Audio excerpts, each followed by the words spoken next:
అందరికీ నమస్తే. డిజిటల్ స్టోరీస్కి స్వాగతం.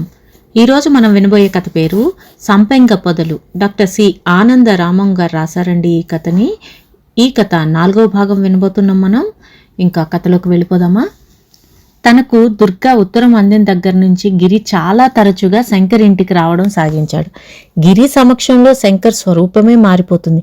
గిరి ఉన్నంతసేపు ఆ ఇల్లు స్వర్గధామమే. గిరి నిశితంగా పరిస్థితులను పరిశీలించి సమస్యలను కొంతవరకు ఆకళింపు చేసుకున్నాడు. శంకర్కు తన దాంపత్య జీవితాలలోని వెలితి ఏమిటో అతనికి అర్థమయ్యేలా ఎలా బోధించాలా అని ఆలోచిస్తున్నాడు. సమయం కోసం నిరీక్షిస్తున్నాడు. శంకర్ చిరునవ్వుతో తన దగ్గరికి రాగానే గిరి అతని భుజం మీద వాత్సల్యంగా చేయి వేసి, "ఏం శంకర్, ప్రళయతాండవం చేయటం లేదు కదా?" అన్నాడు. శంకర్ సిగ్గుపడి చిన్నగా నవ్వి, "ఏవో చిలిపి తగవులు" అన్నాడు. అంతలో లోపల నుంచి దుర్గ కూడా అక్కడికి వచ్చి, "చిలిపి తగవులు కాదు గిరి, నన్ను ఇంట్లోంచి పొమ్మంటున్నారు" అంది రోషంగా. శంకర్ ఆమె వంక కోపంగా చూశాడు. గిరి ఇదేమి పట్టించుకోనట్లే బిగ్గరగా నవ్వుతూ, "వాడి ముఖం, వాడి నిన్ను పొమ్మంటవా? నువ్వు మాటలు సీరియస్గా తీసుకోవటము. నువ్వు గుమ్మం కదిలి 2 అడుగులు వేసి వెనక్కి తిరిగి చూడు, వాడు నీ కొంగు వెనకాల ఉంటాడు" అన్నాడు గిరి. తననలా వెనక్కి వేసుకొచ్చి వచ్చినందుకు శంకర్ ముఖం వికసించింది. తన మీద వాత్సల్యంతో శంకర్కు గట్టిగా బుద్ధి చెప్తాడని ఆశపడ్డ దుర్గా గిరి శంకర్ను సమర్థించడంతో నిరాశపడింది. మూతి ముడుచుకొని లోపలికి వెళ్ళిపోయింది. శంకర్ గిరితో, "ఎప్పుడు వచ్చినా ఒక్క రోజులో వెళ్ళిపోతావు, ఈసారి 2 రోజులు ఉండరాదు" అన్నాడు. గిరి నవ్వుతూ, "ఈసారి 2 కాదు 4 రోజులు ఉందామని సెలవు పెట్టి వచ్చాను. ఒక్కడికి ఏం తోచడం లేదు, హరి కూడా ఊర్లో లేడు" అన్నాడు. ఆ రాత్రి శంకర్ సినిమా ప్రోగ్రాం పెట్టాడు. దుర్గా తాను రానంది. శంకర్ మళ్లీ బ్రతిమలాడలేడు. గిరి కూడా ఏం మాట్లాడలేదు. గిరి శంకర్ కలిసి బయటకు వెళ్లారు. దుర్గ విపరీతంగా బాధపడింది. శంకర్ సరే, గిరైనా తనని రమ్మని బలవంతం చేయలేదు. సినిమాకు వెళ్తూ దారిలో యథాలాపంగా అడిగినట్లు గిరి శంకర్తో, "దుర్గ మనసు కరిగిన మైనం ముద్దలాంటిది. దాని మీద నీ ఇష్టం వచ్చినవన్నీ చిత్రీకరించుకోవచ్చును. సుందర చిత్రాలు చిత్రించుకొని ఆనందించటమో, పిచ్చి గీతలతో దాన్ని ఖరాబు చేయటమో నీ చేతుల్లోనే ఉంది" అన్నాడు. శంకర్కు ఆ మాటలు సరిగ్గా అర్థం కాలేదు. గిరి దుర్గను సొంత చెల్లెలుగా అభిమానిస్తాడని శంకర్కు తెలుసు. గిరి ప్రోత్సాహమే ఈ వివాహానికి కారణమని కూడా తెలుసు.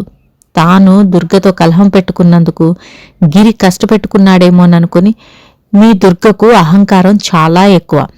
తాను చదువుకున్న దాన్నని గర్వం. నా అంతటి దాన్ని నేను ఈయన మాట లక్ష్యం చేయటమేం అన్నట్లు ఉంటుంది అన్నాడు. గిరి నవ్వి, "మీ దుర్గ అంటావేంటి? నువ్వు మా శంకర్వి కాదా? దుర్గ అలా అంటుందా?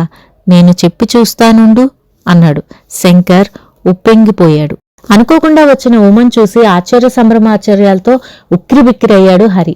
అతని ఆశలు ఆకాశాన్ని అంటుకున్నాయి.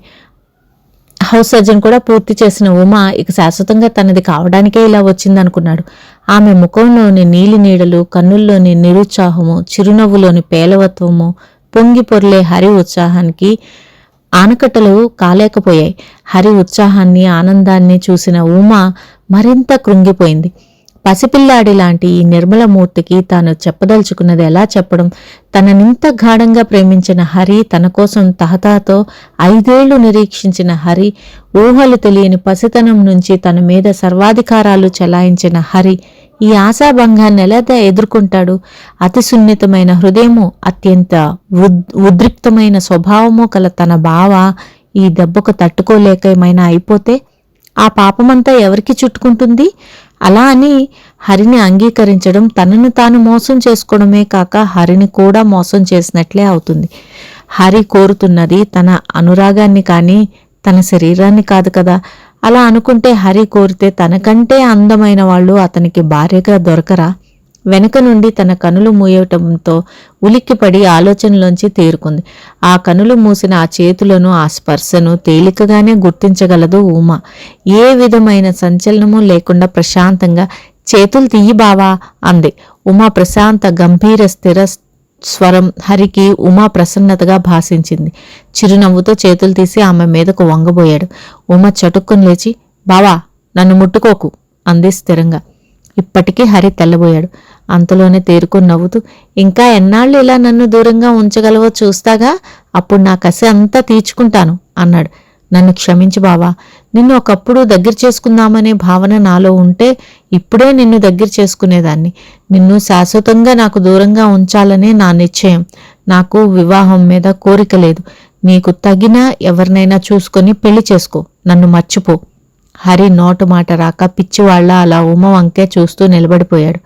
ఆ చూపులకు ఉమ గుండెలు అవిసిపోతున్నాయి. ఆపుకుందామని ఎంత ప్రయత్నించినా ఉమ కన్నీళ్లు ఆగడం లేదు. హరి దగ్గరగా వెళ్లి భుజాలు పట్టుకుని కుదుపుతూ బావా అంది ఆందోళనగా. హరి ఉమ చేతులు విదిలించి వెనక్కు వెళ్లి నన్ను ముట్టుకోకు అన్నాడు కసిగా. ఉమ నవ్వింది. నువ్వు మనసారా ఆ మాట అనగలిగితే అదృష్టవంతురాల్ని. నవ్వుతున్నావా? అవును, నీకు నవ్వులాటగానే ఉంటుంది. అయితే నువ్వు ఎంబీబీఎస్లో చేరడానికి కూడా కారణం ఇదే కదూ? ఈ ఉద్దేశం మనసులో ఎన్నడో కలిగింది కదూ?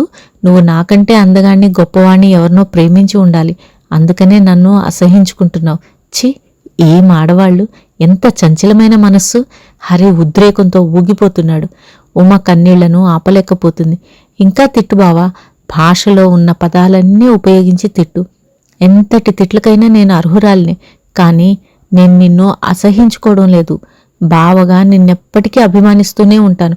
నా భర్తగా మాత్రం నిన్ను చూడలేను. నిన్ను తిట్టడానికి నేనెవరిని ఉమా? నీ మీద నాకేం హక్కు ఉంది? నీ పెళ్ళి ఎప్పుడో చెప్పు. వచ్చి మీ ఇద్దరిని చూసి సంతోషిస్తాను. నేను అసలు పెళ్లి చేసుకోను బావా. నాకు దేశసేవ చేద్దామని ఉంది. అందుకనే డాక్టర్నయ్యాను. ప్రస్తుత దేశ పరిస్థితిని బట్టి ఎందరో డాక్టర్లు యుద్ధంలో గాయపడిన వారికి అవసరం. నేను తేజ్పూర్ హాస్పిటల్లో అపాయింట్ అయ్యాను. డ్యూటీలో చేరడానికి నిశ్చయించుకున్నాను. వెళ్లబోయే ముందు మిమ్మల్ని అందరినీ ఒకసారి చూడాలనిపించి వచ్చాను. హరిముఖం పాలిపోయింది. చాలాసేపటి వరకు అతను మాట్లాడలేకపోయాడు. చివరకు ఉమా, ఎందుకింత కసి నా మీద నీకు అన్నాడు. ఉమా వంచిన తల ఎత్తలేకపోయింది. క్షమించు బావా, క్షమించు. ఈ స్వార్థపరురాలిని నిర్లక్ష్యం చేయడం నేర్చుకో. నీ బ్రతుకు బాట నువ్వు దిద్దుకో అందే చివరకు. హరి సమాధానం చెప్పలేదు. చాలాసేపు ఆ ఇద్దరి మధ్య నిశ్శబ్దం రాజ్యం చేసింది. హరి లేచి నిలబడి ఈ లోపమేదో నా జాతకంలోనే ఉంది. నా ప్రాణంలో అభిమానించిన దుర్గా స్వయంగా నా ఇంటికి రావద్దంది.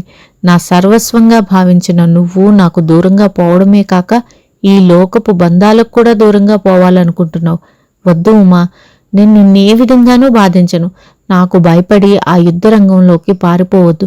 నీకెలా సంతోషమో అలాగే ఉంటాను. నీ సంతోషంలోనే నా సంతోషాన్ని వెతుక్కుంటాను. అక్కడికి వెళ్ళనని మాట ఇయ్యి అన్నాడు. ఉమ తన ఆవేదనను అణుచుకోవడానికి విశ్వ ప్రయత్నం చేస్తుంది. నువ్వు దేవతవి బావా. నీ ప్రేమకు అర్హురాలిని కాలేకపోవడం నా దురదృష్టం. కానీ నా నిశ్చయాన్ని మార్చడానికి ప్రయత్నించకు. ఇలాంటి అవకాశం మాత్రం ఎంతమందికి వస్తుంది బావా? ఇది బ్రతుకును సార్థకం చేసుకోవడం కానీ వ్యర్థం చేసుకోవడం కాదు. నాకు సంతోషం ఇందులో ఉంది గనుకనే ఇలా నిశ్చయించుకున్నాను. హరి అక్కడి నుంచి వెళ్ళిపోయాడు. ఉమా బరువుగా విశ్వసించింది. ఆమె గుండెల మీద నుండి ఎవరో పెద్ద కుంపటిని దింపినట్లయింది. ఆవేదనతో గుండెలు కరిగి కన్నీరుగా ప్రవహించిన ఈ కన్నీటిలో కొంత సంతృప్తి ఉంది. 2 రోజులు గడిచిన తర్వాత ఉమా తన మొహమాటాన్ని అణుచుకొని బావా, గిరిని చూసి వద్దామా అంది. హరి నిర్లిప్తంగా పద అన్నాడు. ఏదో పత్రిక చదువుకుంటున్న గిరి హరి ఉమలను చూసి చిరునవ్వుతో ఆహ్వానించాడు. నీరసంగా నిరుత్సాహంగా ఉన్న హరిని చూసి ఏమయ్యా పెళ్లి కొడకా అలా ఉన్నావు అని వేళాకోళమాడాడు. ఈ వేళాకోళం హరి మనసును ఉమ మనసును కూడా కలతపరిచింది. హరి నిర్జీవంగా నవ్వి ఉమా యుద్ధంలో గాయపడిన వారికి వైద్యం చేయడానికి తేజ్పూర్ వెళ్తుంది. మనకందరికీ కూడా గుడ్ బై చెప్పడానికి వచ్చింది అన్నాడు. గిరి స్థాణువులా అయి ఏమిటి అన్నాడు నమ్మలేనట్లు. ఉమ నవ్వుతూ ఈ మధ్య సరిగ్గా వినపడటం లేదా ఏమిటి అంది. గిరి తిరిగి నవ్వలేకపోయాడు.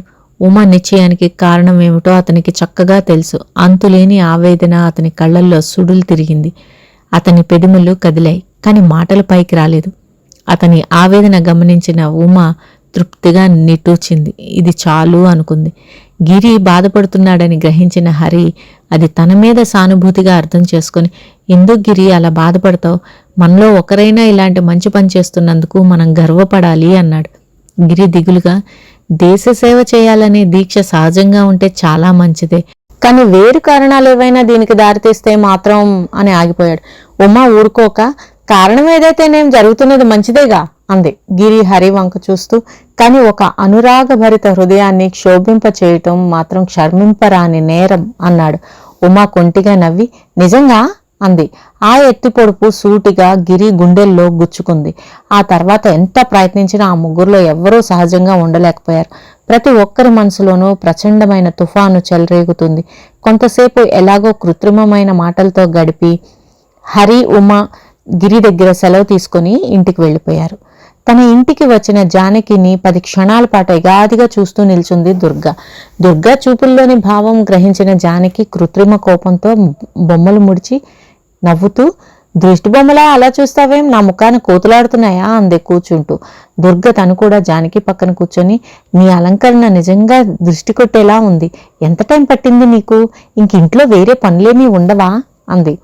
జానకి చెక్కిళ్ళు కొంచెం ఎర్రబడగా, ఏం చేయను, ఇలా అలంకరించుకోకపోతే ఆయన చంపేస్తారు అంది. అలా చెప్పు, ఇదంతా మా బావగారి కళా ప్రావీణ్యం అన్నమాట. దుర్గా కిలకిలా నవ్వింది. జానకి తను కూడా నవ్వి, ఆయనకి అలంకరణ విషయంలో ఎంత చాదస్తం అనుకున్నావు? ఎక్కడా ఏ లోటు ఉండడానికి వీల్లేదు. చీర, జాకెట్టు, గాజులు, పువ్వులు, లాకెట్టు అన్నీ ఒకదాంతో ఒకటి శృతి కలిపి తీరవలసిందే. లేకపోతే అప్పటికప్పుడు బజార్ నుంచి కొని తీసుకొస్తారు. అంతేకాదు, పేరంటాలకి ఒకలాగా, డిన్నర్లకు ఒకలాగా, పార్టీలకు మరోలాగా అలంకరించుకోవాలి. నిజంగానే నువ్వు అన్నట్లు నా టైం అంతా ఈ అలంకరణకి వృధా అవుతుంది. నాకు ఒక్కొక్కసారి విసుగొస్తుంది కూడా. అయినా ఆయన మనసుని కష్టపెట్టలేను అంది. దుర్గ కనుబొమ్మలు ఆశ్చర్యంగా పైకి లేచాయి. అయితే నువ్వు తరచుగా క్లబ్బులకి, పార్టీలకి, సినిమాలకు వెళ్తూ ఉంటావా?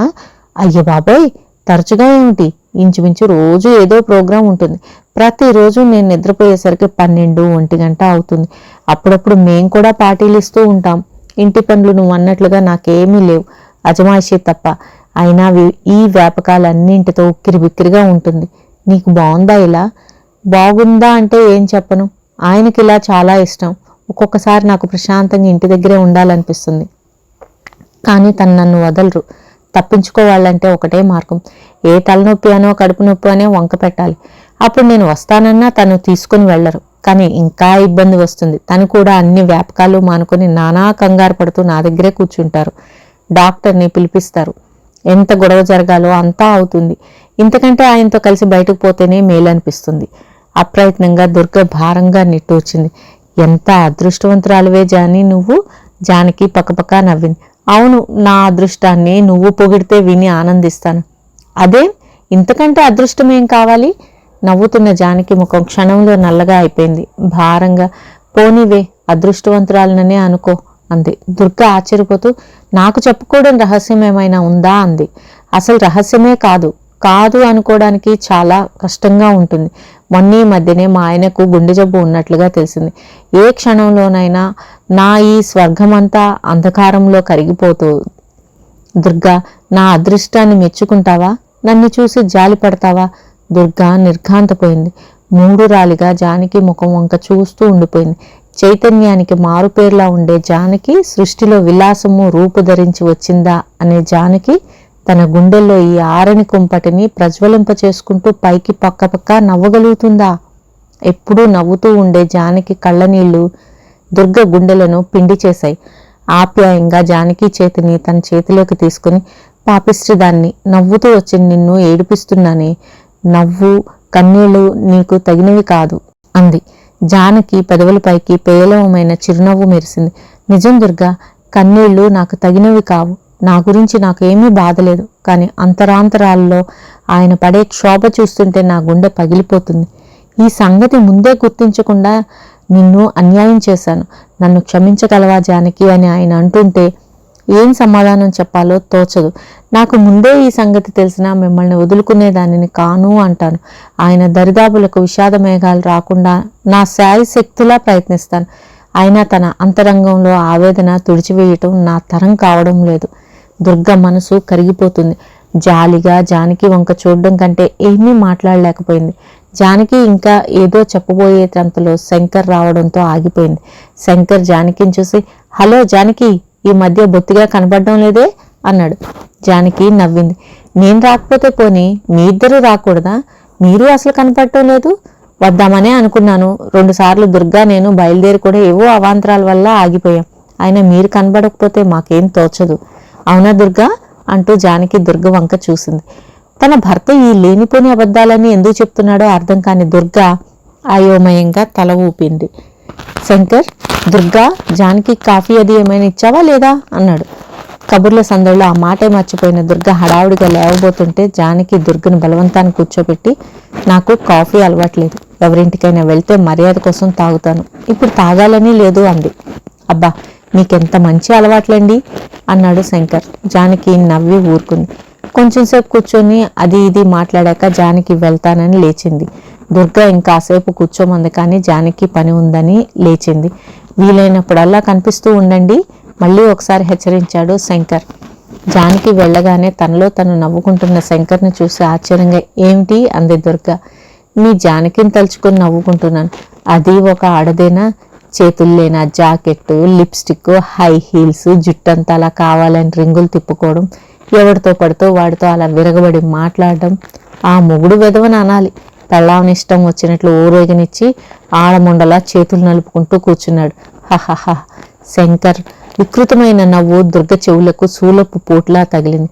బాల్య స్నేహాన్ని మరువని జానకి స్నేహశీలతను, స్నేహితురాలి భర్తగా శంకర్కిచ్చే గౌరవాన్ని, వికిల్తనం క్రింద రాజారాం విశాల హృదయాన్ని చేతకాని తన క్రింద వ్యాఖ్యానించే భర్త మాటలకు నిష్కారణమైన ఈ అభాండాల్ని సహించలేకపోయింది.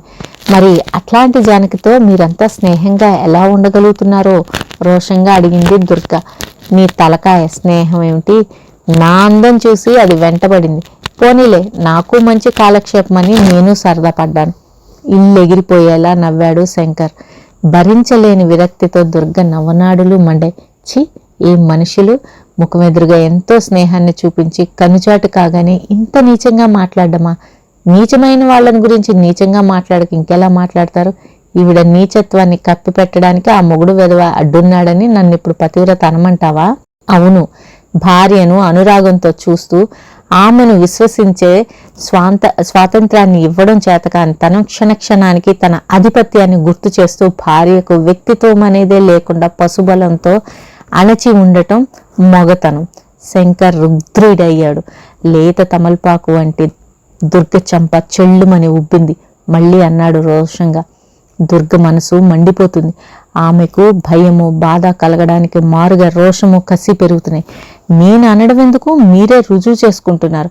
శంకర్ యుక్తాయుక్త విచక్షణ జ్ఞానం పోగొట్టుకున్నాడు. వెర్రి ఆవేశంతో తన చేతిని, కాళ్లను కూడా దుర్గ మీద ప్రయోగించసాగాడు. దుర్గ ప్రతిఘటనైనా లేకుండా, కనీసం కన్నీరైనా రాకుండా తన శరీరాన్ని శంకర్ మూర్ఖత్వానికి అప్పగించి తన ఈ లోకంలో లేని దానిలా నిల్చుంది.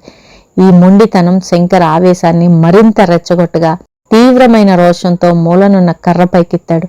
కర్ర ఎత్తిన అతని చెయ్యి అలాగే దృఢంగా పట్టుకోబడింది. శంకర్ ఆశ్చర్యంతో వెనక్కి తిరిగి వెంటనే పాలిపోయాడు. గిరి కళ్ళల్లో నిప్పులు కురుస్తున్నాయి. అతని దృఢమైన బంధంలో శంకర్ చెయ్యి ఇరుక్కుంది. గిరిని చూడగానే దుర్గ గిరి పాదాల మీద వాలి, గిరి, నాకింత విషమియ్యి, అదొక్కటే నేను నిన్ను కోరుకుంటున్నాను అంది. గిరి కడుపు తరుక్కుపోయింది. ఇదంతా నీ ప్రయోజకత్వమే అని ఎవరో తనను దెప్పినట్లయింది. చటుక్కుని శంకర్ వంక తిరిగి, నీ భార్య ఏదో అడుగుతుంది విన్నావా? తెచ్చిపెట్టు, అందరి సమస్యలు తీరిపోతాయి అన్నాడు. శంకర్ వంచిన తల ఎత్తలేదు. ఆ మాట్లాడింది గిరి కాక ఇంకొకరైతే అతడు ఘాటైన సమాధానం చెప్పేవాడే. అతడు ప్రపంచంలో అందరికన్నా అధికంగా ప్రేమించి గౌరవించే వ్యక్తికి ఏ సమాధానమూ ఇయ్యలేకపోయాడు. దుర్గా, నువ్వు కాసేపు విశ్రాంతి తీసుకో, వెళ్ళు అన్నాడు గిరి. దుర్గా నీళ్లు నిండిన తన పెద్ద కళ్ళతో నిరాశగా చూస్తూ, ఒకటే విశ్రాంతి అంది దీనంగా. నా మాట విని వెళ్ళు అన్నాడు గిరి మళ్ళీ. దుర్గా వెళ్ళిపోయింది.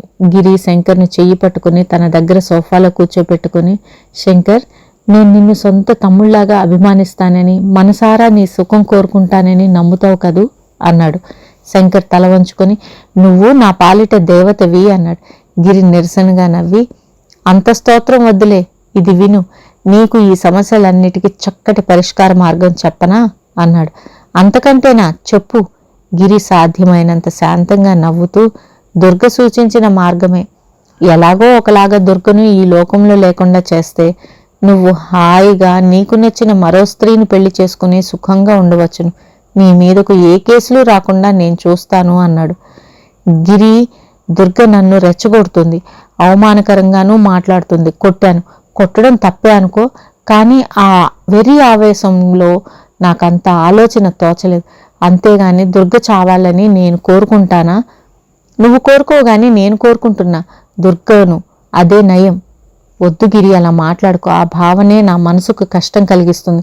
నేను దుర్గని ఎంత అభిమానిస్తానో మీకెవ్వరికీ తెలియదు. దుర్గ లేకుండా నేను క్షణం కూడా ఉండలేను. తన కోసం ఏం చెయ్యమన్నా చేస్తాను, కానీ నన్ను చులకన చేస్తే మాత్రం సహించలేను. గిరి శంకర్ ముఖంలోకి తేరిపారా చూశాడు. శంకర్ మొహంలోనూ ఆవేదన స్పష్టంగా కనిపిస్తుంది. గిరికి కొంత సంతృప్తి కలిగింది. శంకర్ చేతిని తన చేతిలోకి తీసుకుని మృదువుగా నొక్కుతూ, నువ్వు ఉత్త అమాయకుడివి శంకర్ అన్నాడు. శంకర్కు గిరి ధోరణి అంతా తమాషాగా ఉంది. గిరి ముఖంలోకి ఒకసారి చూసి ఊరుకున్నాడు. లేకపోతే ఏమిటి చెప్పు? నువ్వు దుర్గను ఇంత ప్రేమిస్తూ కూడా మీ జీవితంలో ఇంత కలతలు రేగుతున్నాయంటే ఏమనాలి? పోనీ ఇట్లాంటి పరిస్థితి నీకు సుఖంగా ఉందా? ఈ గొడవలు చికాకులు నీ మనసుకేమీ కష్టం కలిగించడం లేదా? ఎందుకు కలిగించడం లేదు? నువ్వు దుర్గం చేసుకోమనగానే నేనెంతో సంతోషించాను. అప్పట్లో దుర్గ వినయము అణుకువ నన్నెంతో ఆకర్షించాయి. ఒక్క నీతో తప్ప నాతోనైనా ఎక్కువ మాట్లాడేది కాదు. నా సంసారం స్వర్గమే అవుతుందని ఆశపడేవాడిని. ఇప్పుడు ఇంచుమించు నాకు పిచ్చెక్కినట్లు ఉంటుంది. ఉండదు మరి? ఎవరైనా భార్యతో సరదాగా గడపాలని ఆశపడతారు, కానీ గొడవ పెట్టుకుని కూర్చోవాలనుకుంటారా? కానీ శంకర్, ఇంకొక విషయం కూడా అర్థం చేసుకోవడానికి ప్రయత్నించు కాస్త. మనం పెళ్లి చేసుకునే సజీవమైన మనుషులను కానీ యంత్రాలను కాదు కదా. ప్రతి ఒక్కరికి వారి వారి ఆలోచనలు, వారి వారి కోరికలు ఉంటాయి. ఒక్కొక్కప్పుడు భార్యాభర్తల మధ్య ఈ భావాలలో వైరుధ్యం కూడా కనిపించవచ్చు. అట్లాంటప్పుడు పరస్పర సహకారంతో ఇద్దరు ఒక దారికి రావాలి. కానీ ఇద్దరిలో ఒకరు బలవంతాన తను అభిప్రాయాలు ఇంకొకరి నెత్తి మీద రుద్దడం ఎలా సాధ్యమవుతుంది చెప్పు? దుర్గ విధిలేక నువ్వు చెప్పినట్లు పడి ఉండటం నీకు ఇష్టమా? లేకపోతే తానే సంతోషంగా నిన్ను అనుసరించడం నీకు ఇష్టమా? దుర్గ మనసును చిత్రవద చేశాక ఆ శరీరాన్ని నుండి నువ్వేం పొందగలవు? జీవం లేని యంత్రంగా దుర్గ మారిపోయిందంటే నువ్వు ఆ పరిస్థితిని ఒక్క క్షణం కూడా భరించలేవు. మానవుడెవడు ఏకాంతాన్ని భరించలేడు. నువ్వు నీకు తెలియకుండానే దుర్గను నీకు అనుగుణమైన యంత్రంగా మార్చుకుంటున్నావు. అప్పుడు చివరకు మానసికంగా నీకు ఏకాంతవాసం లభిస్తుంది. హృదయాన్నే నాశనం చేసిన తర్వాత స్పందన నశించిన ఆ హృదయం శరీరాన్ని ఎలా ఉత్తేజపరుస్తుంది? ఉద్రేకరహితమైన ఆ శరీరాన్ని నువ్వేం చేసుకుంటావు? శంకర్ ఆశ్చర్యంగా వింటున్నాడు. అతని అంతరాంతరాల్లో ఆ మాటలన్నీ అక్షరాలా నిజమేననిపించింది. ఇంకొక సంగతి శంకర్, నువ్వు దుర్గను ఎంతో ప్రేమిస్తున్నావు. ఆ ప్రేమను ఆమె గుర్తించేలా చెయ్యి. స్త్రీ పురుషునికి తన సర్వస్వము ధారపోస్తుంది. ప్రతిఫలంగా ఆమె కోరుకునేది లాలన, అనునయము మాత్రమే. నీ అధికారంలో ఎదురు తిరిగే ఆమె హృదయం నీ లాలనలో సర్వము మర్చిపోతుంది. తన వ్యక్తిత్వాన్ని కూడా మరిచి నీ వ్యక్తిత్వంలో తానుగా లీనమవుతుంది. ఆనాడు నీ కోరిక సఫలమవుతుంది. ఇంకొక విధంగా నీ కోరిక నెరవేరుతూ సరికదా నీ జీవితాన్ని నువ్వే నాశనం చేసుకున్న వాడవుతావు. మనుషులంతా ఒక విధంగా ఉండరు. ఇనుప స్తంభము, వీణ తీగలు ఇనుము నుండే చేయబడ్డాయి. మొదటిది ఎంత దెబ్బకైనా తట్టుకోగలదు, కానీ దాని నుండి దండం ధ్వనులు తప్ప ఇంకేమీ పొందలేవు. ఏ కాస్త చిన్న దెబ్బకైనా తెగిపోయే వీణ తీగలను సున్నితంగా మీటినప్పుడు లోకాన్నే మరిపింపచేసే మంజుల మధురనాదాన్ని అందిస్తాయి. మనుష్యుల స్వభావాల్లో కూడా ఇంతటి వైవిధ్యం ఉంది. అర్థం చేసుకోగలిగితే ఆనందాన్ని అనుభవించగలం. గుడ్డిగా ప్రవర్తిస్తే సృష్టికర్త మనకు అందించిన ఎన్నో వరాలను వ్యర్థం చేసుకున్న వాళ్ళం అవుతాం. నేను దుర్గను సమర్థిస్తూ ఈ మాటలన్నీ చెప్తున్నానని కానీ, నీకు నీతులు చెప్తున్నానని కానీ అనుకోకు. నీ సుఖం కోరి మాత్రమే ఇలా చెప్తున్నాను. నువ్వే ఆలోచించుకో. నేను వెళ్తున్నాను. శంకర్ సమాధానానికి కూడా ఎదురు చూడకుండా గిరి వెళ్ళిపోయాడు. మానవ స్వభావం కన్నా విచిత్రమైనది ఇంకొకటి లేదు. ప్రసాద్ మనసు దుర్గా గిరిల మధ్య స్నేహానికి ఈర్ష్యతో మండిపోతుందంటే అందుకు తగిన ప్రత్యేక కారణం ఏమీ లేదు. ప్రసాద్కు దుర్గ మీద వ్యామోహమా అంటే అది లేదు. ఒక సున్నితమైన ఆవేదన అంతే.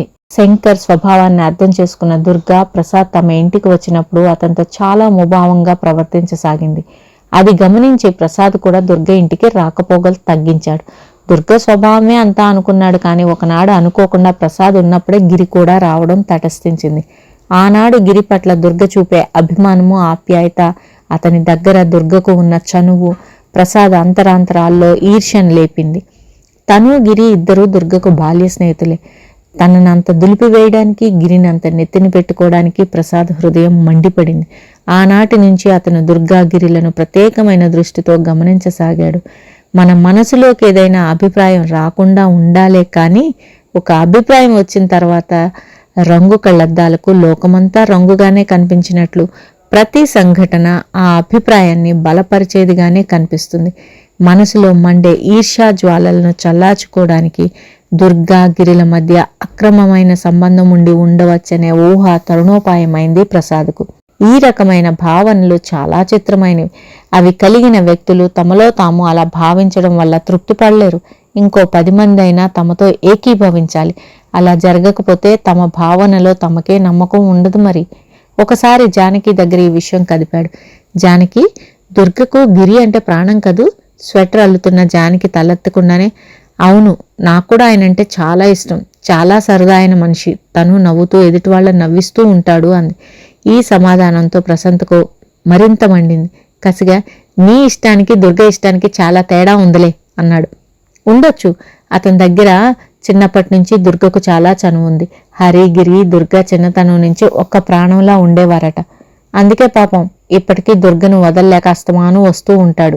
ఇంతసేపటికి ప్రసాద్ మాటల్లో ఏదో వ్యంగ్యం ధ్వనించింది జానకికి. తలెత్తి చూసి, బాగుంది, నువ్వు నేను వెళ్ళడంలా ఇందులో పెద్ద అనుకోవాల్సిందేముంది అంది. నువ్వు నేను వెళ్ళటము, గిరి వెళ్ళడము ఒకటేనంటావా? అసలు నేను అనుకోవడం. ప్రసాద్ ఏం చెప్పదలుచుకున్నాడో ఊహించిన జానకి అతని వాక్యం పూర్తి కాకుండానే కయ్యమంది. ఊరుకో అన్నయ్య, మీ చదువులు సంస్కారాలు ఏ గంగలో కలుస్తాయో అర్థం కాదు. నువ్వు అనుకునేదేమిటో నాకు తెలుసులే. నీకు పుణ్యం ఉంటుంది. నువ్వు అనుకునేదాన్ని ఎన్నడూ మాటల్లో పెట్టకు. అలా అనుకోగలిగినందుకు సిగ్గుపడు. దుర్గా గిరిల మధ్య ఉండే సంబంధం నాకు తెలుసు. నువ్వు అనుకునే దానిలో 1000 వంతులు నిజం ఉన్నా దుర్గా గిరికి భార్య అయి ఉండేది. అనవసరంగా వాళ్లను అనుమానించి నిన్ను నువ్వు అవమానం చేసుకోకు. జానకి ఇలా విరుచుకుపడ్డంతో ప్రసాద్ అక్కడి నుంచి వెళ్ళిపోయాడు. జానకి మాటల వల్ల అతని ఊహలో ఏం మార్పు రాలేదు. ప్రసాద్ ఈర్ష్యను ఇనుమడింపచేసే సంఘటన మరొకటి జరిగింది. ఒకనాడు కాకతాళీయంగా శంకర్ ఇంట్లో లేని సమయంలో ప్రసాద్ దుర్గ ఇంటికి వెళ్లడం జరిగింది. ప్రసాద్ రాకపోకల వల్ల శంకర్ పడే చిరాకును భరించలేని దుర్గ ప్రసాద్ను తమ ఇంటికి రాకుండా చేయడమే మంచి మార్గం అనుకుని నిశ్చయించింది. ప్రసాద్, నీతో ఇలా చెప్పవలసి వచ్చినందుకు చాలా కష్టంగా ఉంది. నాకు నిస్సహాయురాలనే ఇలా చెప్తున్నాను. నీ రాకపోకల వల్ల నా సంసారిక జీవిత ప్రశాంతతకు భంగం కలుగుతుంది.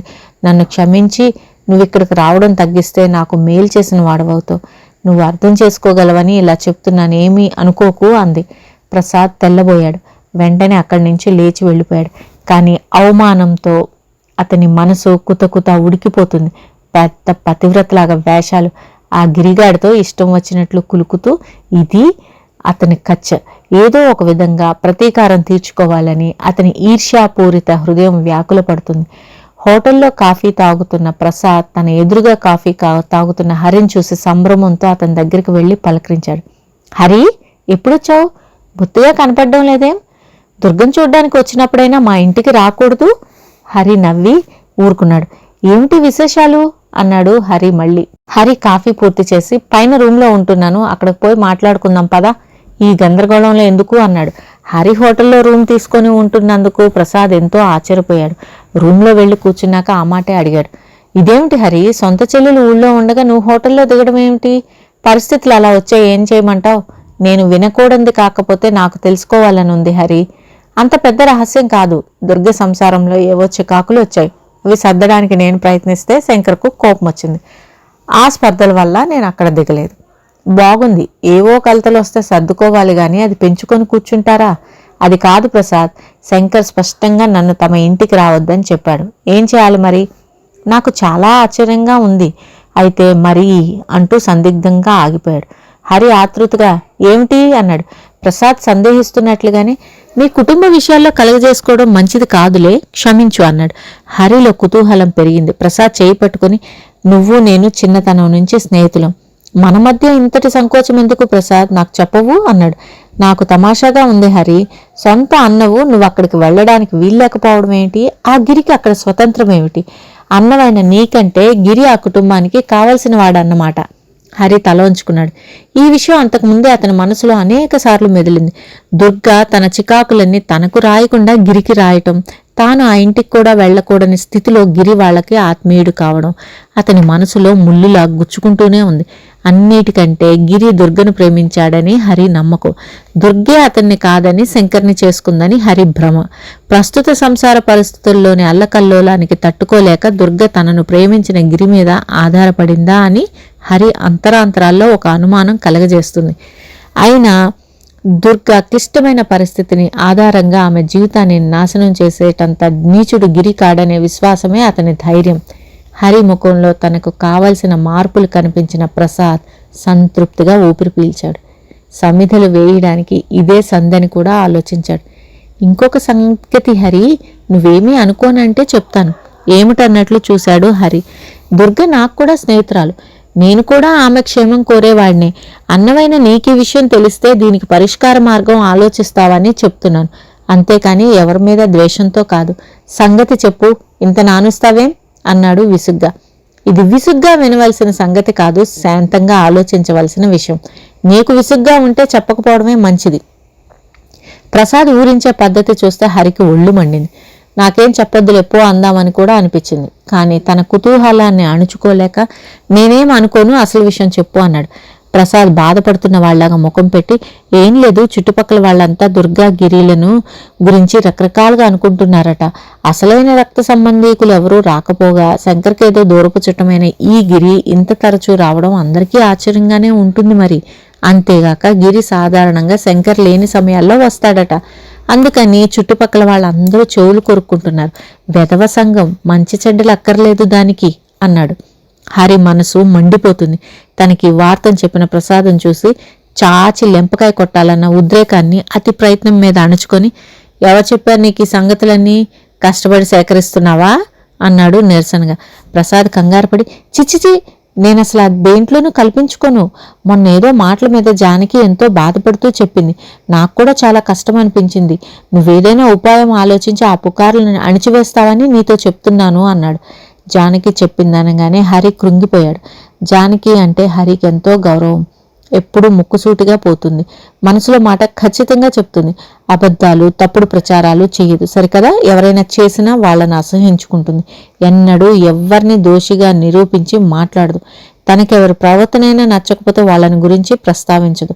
అట్లాంటి జానకి ఈ వార్త చెప్పిందంటే అందులో తప్పక సత్యం ఉండాలి. అంతేకాక జానకి, దుర్గ ఆత్మీయులైన స్నేహితులు. దుర్గ పరిస్థితి జానకికి చక్కగా తెలుస్తుంది. లేని మాటలు ఆమె ఎందుకు చెప్తుంది?